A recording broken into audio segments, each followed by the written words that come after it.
Işık çok güzel dedim. Buranın Aa, çok... kırmızı ışık. Dur fotoğraf çekeyim. Dur. Evet. Kırmızı ışık seviyorum ben. Ben de çok seviyorum. Kırmızı ışık her zaman güzel. Merhabalar, iyi akşamlar. Bir baktık bizden gizli şalgamı açıp içmişler. Eşimle oğlum. Şaşırdım ben. Şalgam oldu mu? Ben bile şaşırdım yani. Şimdi bir de ben havuçlarından hemen tanelerinden tane derler burada. Şalgamın tanesi denir buna. Tanelerinden koydum çata, oğlum şok geçirdi. Nasıl koyayım ben? Bir saat uğraştım, bir tane alamadım diyor. Ben dedim biz bu ellerle ne işler yaptık? Beceri kazandı ellerimiz. Evet ya, Evet, bu şalgamımız. büyük şey olsaydı bidon daha alması kolay oluyordu değil mi? Tabii ben bunu şimdi şey yaparım. Ha, tarifini bir kısa bir şeyde geç. Kısaca bir tarifini vereyim. Birkaç gün önceki videomda var. Bundan birkaç şey önceki. Ee, 1 kilo siyah havuç. Şalgamlık havuç. 2 kaşık bulgur. Her türlü bulgur olabilir. Benimki köy bulguruydu. Islatıyorsun. Bulguru bir tülbentin içine bağlayıp içine atıyorsun. 2 tane limon tuzu, şöyle 2 küçücük. İlk anda atıyoruz böyle. Rengini anında veriyor. 2 kaşık, 2 yemek kaşığı tuz kattım. Şimdi onun tadını size söyleyeceğim. O kişiye bağlı değil Az mi? Ne veya kadar çok olduğunu istersen. anlatacağım ya da kararında mı diye. 5 litrelik pet şişeye bu kadarını içmişler. Bu kadar yani, malzeme yok. 2 kaşık bulgur, 1 kilo da siyah havuç. Düşünebiliyor musunuz? 2 malzeme aslında. Ben yaptığımızda dedim şey yaparım. Bir, oldu mu hemen çekerim. İlk biz açacaktık ama değil mi? Ben şaşırdım, içmişler bile. Şöyle koyayım.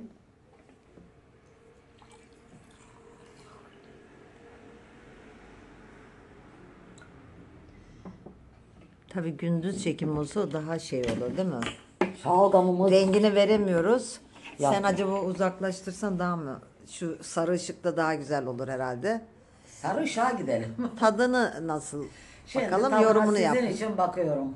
Şalgamı meşhurdur. Çok güzel olur. Bismillahirrahmanirrahim. Merak ediyorum. Asit dengesi çok önemli bunda. Kolanın asidinden böyle daha asitli olur o. O asidi önemlidir şalgamda. Tuzlu su içmeyeceksin yani. O asidi önemli. O asit olmazsa içemezsin.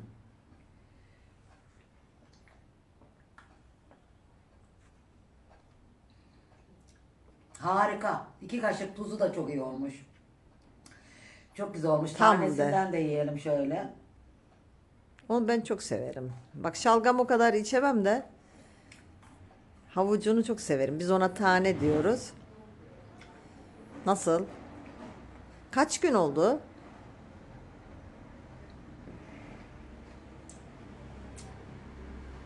Bir hafta olmuştur ya da geçti. Aslında 10 gün değil mi? Sıcak havaya göre. Sıcak havaya göre. Şimdi tam şalgamımız oldu. Ne yapıyoruz? Püf noktayı onu o günkü videoda söyledim mi söylemedim mi bilmiyorum. İçine koyduğumuz mayayı çıkaracağım şimdi içeri gidip. Geri sıpsıkı ağzını kapatacağım. Bunu aynı kola misali düşünün. Kapağını sıpsıkı yapacağım. O asit kaçmasın. Dolapta mı saklıyoruz? Adana'da dolapta saklıyoruz. Adana yani şu mevsimde bile gündüz 30 derecelerde, ama soğuk memleketlerde serin bir ortamda durabilir yani. Evet. Dolaba pek şey olmaz. Gerek yok. Ellerine sağlık. Sen de bakabilirsin tadına. Ben yeni çay içtim, sonra denesem. Harika. Şalgamımızı harika yaptık. Vallahi bak 2 kaşık tuzu çok güzel olmuş. Aslında Ama- deneyenler yazsın bence.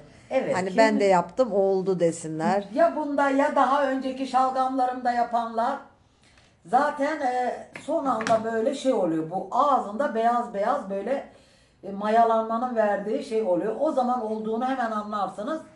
Bir de içtiğinizde anlarsınız. İçerken o asit böyle asit ve tadı zaten belli olur.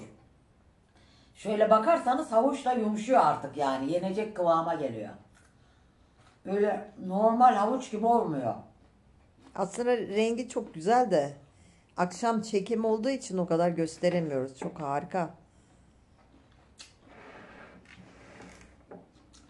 renginden olduğunu anlıyorsun. Değil mi? Tabii tabii. Rengini tam vermiş. Ama işte Havuçta hiç kalmıyor o renk. bu ekranda az gibi gözüküyor. O kadar az ki. Şu bardağı şu ışığa doğru tutsana Fatoş, yukarı. Şöyle bir gösterelim. Burada mı acaba bakacağım? Sanki orada göstersen olacak. Vallahi kalkayım mı? Ha? Hemen geliyorum. Bakın bu ışıkta çok güzel. Evet evet, orada beyaz ışık mosmor olur. Mosmor. Ellerine sağlık. Vallahi yaptık işte. Kışın vazgeçilmez içeceği böyle Adana'da. Şalgam tabii ki havuç kışın çok olduğu için şalgam da kışın daha çok oluyor. Yazın da oluyor ama havuç bulamıyoruz biz. Onu genellikle şalgamcılar satın alıyor. Siyah havuç kıtlığı oluyor Adana'da. Herkes çünkü kendi şalgamını kendi yapıyoruz genellikle. Adana'yı ilgilendiren bir şey gibi şalgam. Ama niyeyse Mersin'i ilgilendirir. Ama mesela çok benim arkadaşlardan da çok sevenler vardı başka şehirlerden. başka şehirden mesela Tabii, Adana'dan tabii, biri çok geliyorsa seviyorlardı. ne istiyorlar? Şalgam istiyorlar. Hemen şalgam diyorlar. Şalgam isterler hep genellikle.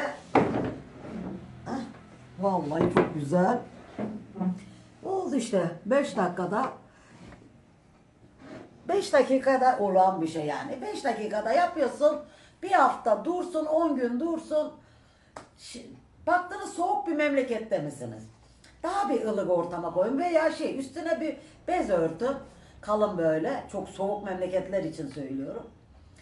Olur zaten o. Bilirsiniz siz olduğunu. Çünkü aşırı bir koyu oluyor. Bakın havuç tamamen mor rengini suya veriyor. Evet. Suyuna veriyor. Ay çok güzel. İşte havucu şalgamımı göstereyim demiştim. Yaparken de dedim yani. Ben gösteririm içerken dedim. Şöyle bunu bana 10, 12, 13, 14, 15 o yaşlarda hatta 25-30 yaşına kadar verseydim bir bidonu bir günde içen biriydim yani.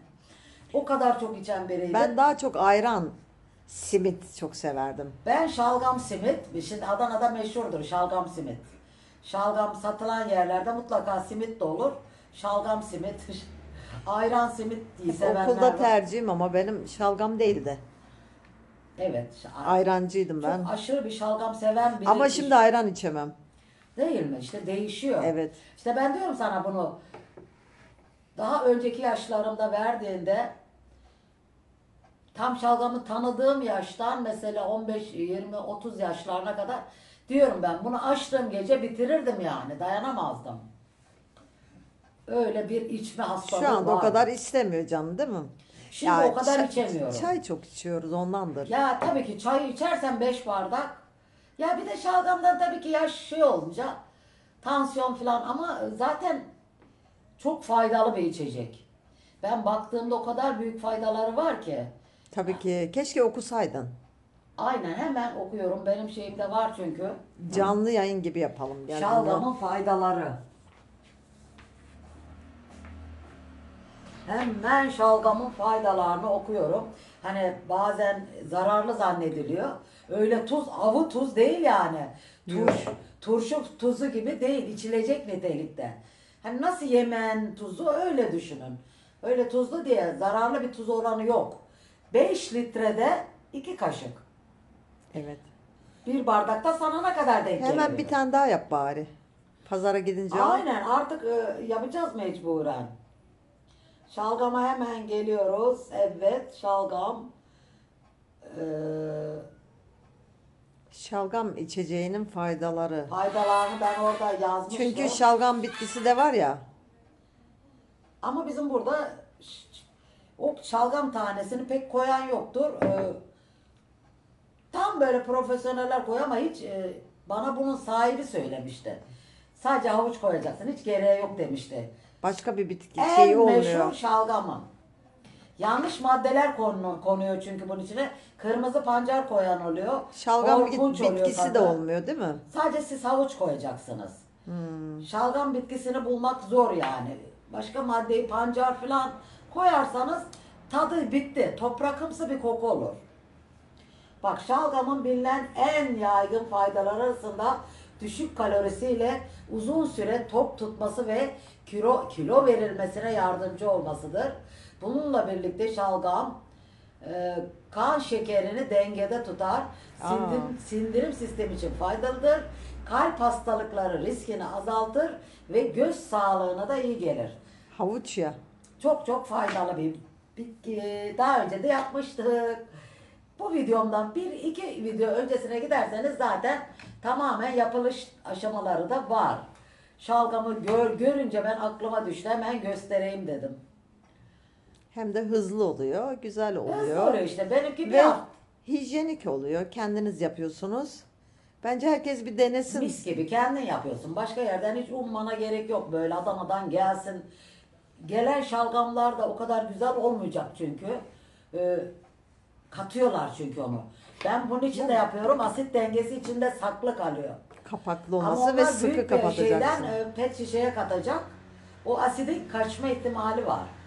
Evet. Asidi kaçarsa aynı kola gibi tuzlu su içersin.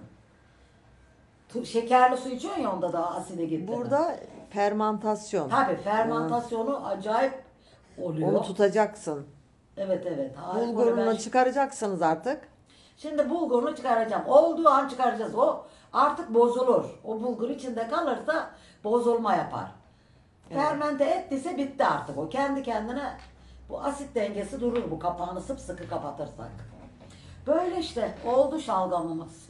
Ellerine sağlık diyoruz. Afiyet olsun. Yapanlar da yazarsa seviniriz. Evet evet, çok basit ya. 5 dakikanızı almaz yapması. İçersiniz, sağlıklı. Zaten alışırsanız da dayanamazsınız. Evet. Soğuk havalarda daha canlı ister nedense bunu. Bağışıklık sistemini de güçlendirir. Kesinlikle. Soğuk havada gezerken canlı ister, baraj yolunda. Meşhurdur yani. Evet. En şeyi de oradadır şalgamın. Sıra Evet. sıra yazın bici bici satarlar. Kışın şalgam. Yazın da şalgam oluyor da yazın pek içilmiyor. Evet. Ama. Bici O zaman bici. bici bici yiyorsun. Bici bici yiyenler var mı mesela, bilenler? Hadi şalgamı gene iyi kötü herkes Kimle biliyor yedin gibi. sen bici bici? Bici bici Baraj yolunda kimle yedin? Ah, Raziyeciğimle Adana'da buluştuk. Adana'ya gelmişti Raziyeciğim. Biz baraj yolunda buluştuk. Tam da o ünlü yerde buluştuk. Bici bici aldı. Bici bicimiz nasıldı biliyor musunuz? Üstü bu kadar kar, buz koyuyorlar. Biz Rendelenmiş buz. Yiyemeden buz tamamen eridi değil mi? Herhalde en sıcak gündü. Evet evet, vallahi Raziyeciğim dedi ki bak İzmir'den geldi. İzmir ne kadar sıcak derler ama dedi ki ama ben oraya gidince tartılacağım, göreceğim, erimediysem çok kızacağım dedi kendime dedi. Bir 5-10 kilo zayıflamadıysam bu sıcakta dedi. Çünkü eriyip baktık yani resmen. Bici bici yiyemedik böyle. O kadar hızlı yiyorsun ki. Ama senden önce o kar eriyip bitiyor buzu. Herhalde 50'li dereceler falan da o zaman. Tamam, aynen öyle bir dereceydi. Çok fenaydı. Selam olsun. Aynen, İzmir'e de selam olsun. Tüm şehir içi, yurt içi, yurt dışı tüm can takipçilerime. Bizden böyle akşam aklıma geldi şalgamı görünce.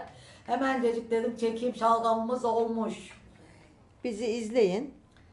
Bizi izleyin Yorum anacığım. atın. Biz bugün yine yorulduk. Yine arkada İlk iş ve yaptık. puanlarımızı yapalım. Arkaya artık bir çekerim ben şöyle bir. Çöp ev nasıl oldu? Son hali. Çok az kaldı. Biraz Bir komşular boya da yeri dahil kaldı. ediyoruz. Oradaki kalabalıkları götürsünler diye onları da birazcık dahil ettik. Onlar da evet yardımcı oluyorlar. O çöp ev arkalarına tüm çamaşırlar atılan evdeki bayanlara da artık ben çok konuşunca duydular. Ama ellerine sağlık, çok güzel yaptılar. Ellerine sağlık, öpücükler gönderiyorum onlara. İndiler o evin arkasını böyle 20-30 çuval dışarı çıkarttılar geçen de. Ay çok mutlu olduk yani, orası beni daha çok geriyor. Çünkü hepsi bizi ilgilendiriyor. Tabii. Onlar sadece kendi arkası ilgilendiriyor ama bizi hem bizim arkamız hem onların oralar ilgilendiriyor. Kediler olduğu için gidiyor çünkü o kıyafetler Küflenecek yağmur yağınca yakında. Islanacak. Islanır, küflenir. Küflenecek, evet, evet. Hastalık olur ya. Vallahi temizlediler, cıncık gibi ettiler arkayı. Ellerine sağlık. Biz de zaten her gün. Nurhan bugün kaç poşet çıktı gene? Yine 4 oldu herhalde bu defa. 4 ya da çıktı. 5. 4 çıktı ama bir de şeyler attı. Fazlalıklar kalabalık. vardı, evet. Böyle her gün orada bir mesaimiz var.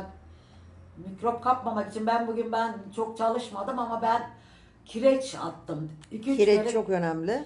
2-3 böyle kireci dolduruyorum kutulara. Her tarafa serpiyorum gidip.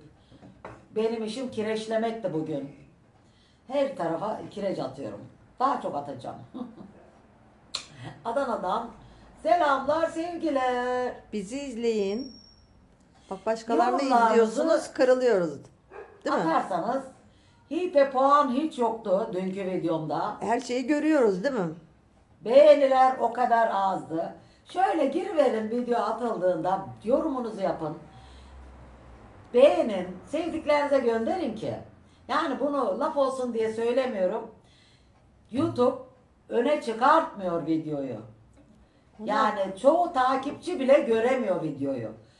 Etkileşim olmadığı zaman az iş tutun, işi az tutun, açın, izleyin. Hoşça Hoşça kalın. kalın.